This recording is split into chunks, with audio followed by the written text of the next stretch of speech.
It begins with an 8-year-old girl named Mira, a child whose small frame carried a world of memories far heavier than her years.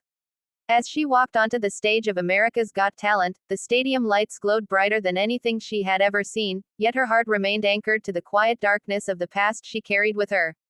Clutched tightly in her hand was a little wooden music box, worn at the edges, faintly scratched, but precious beyond words, for it was the last gift her mother had given her before she left this world.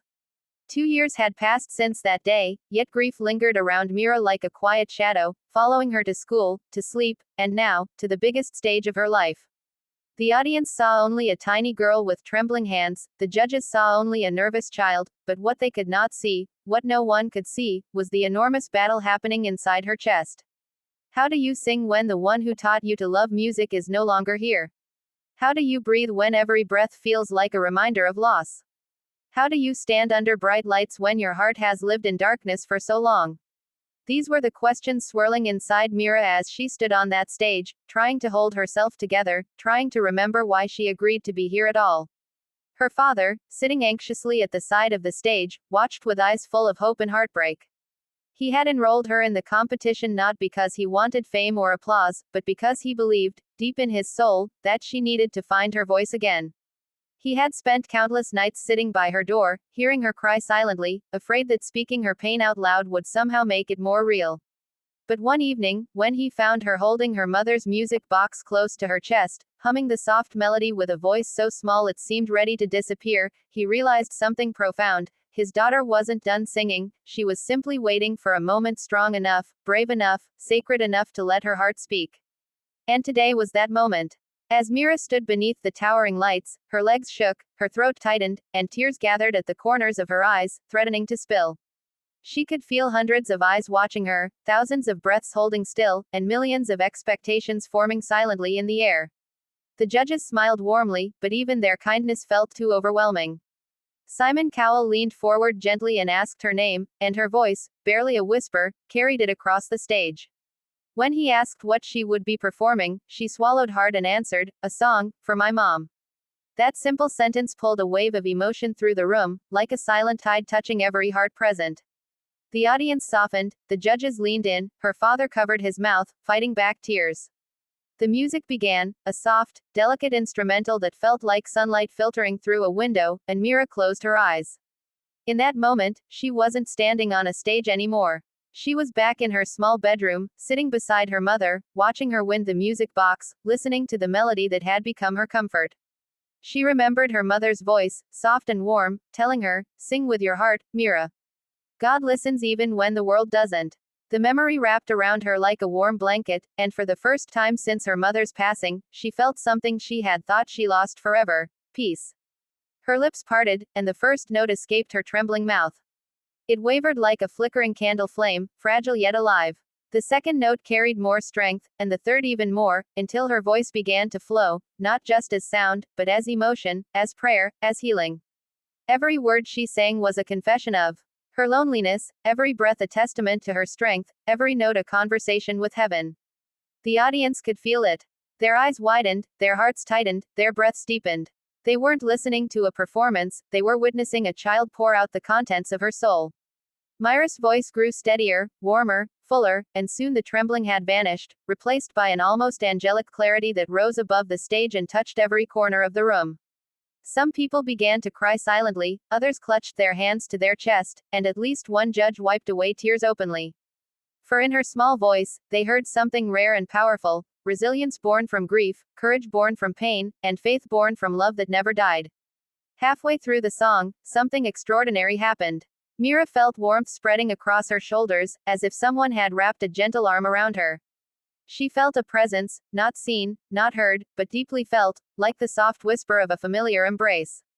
It was not the crowd, not the lights, not the music.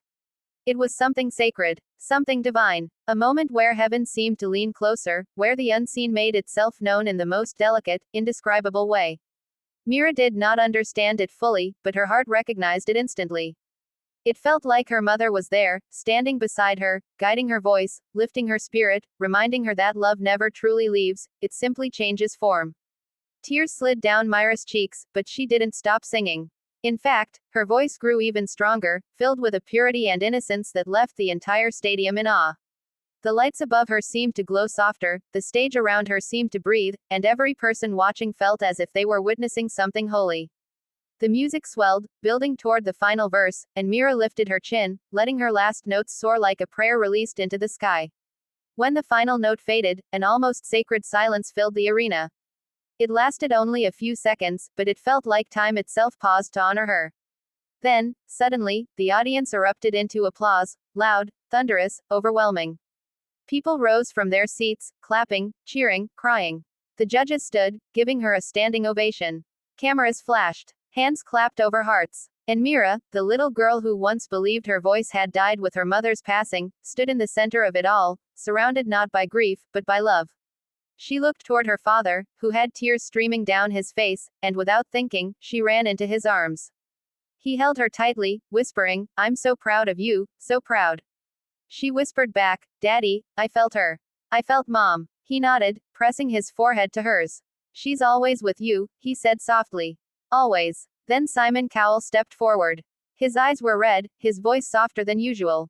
"Mira," he said, "I've heard many performances, but what you just did, that was not singing. That was healing. That was love. And I think the world needs to hear it." He reached toward the golden buzzer. The audience gasped. Mira held her breath. And then, he pressed it. The arena exploded in golden confetti that rained down like blessings from the heavens, wrapping Mira in shimmering light. She closed her eyes and lifted her face toward the falling gold, and at that moment, she felt free. Free from the weight of silence. Free from the heaviness of grief.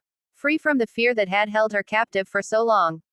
The golden confetti sparkled around her, reflecting the stage lights, but also reflecting something much more important, the rebirth of her spirit.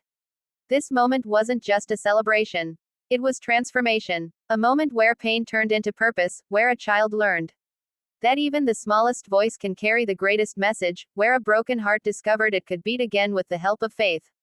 And that is the message of Mira's story, that healing does not always come quickly, nor easily, nor loudly. Sometimes healing comes in a trembling voice. Sometimes it comes in the memory of someone we loved. Sometimes it comes in a moment where we feel a presence we cannot see. And sometimes, healing comes when we finally gather the courage to step onto a stage we never believed we could stand on.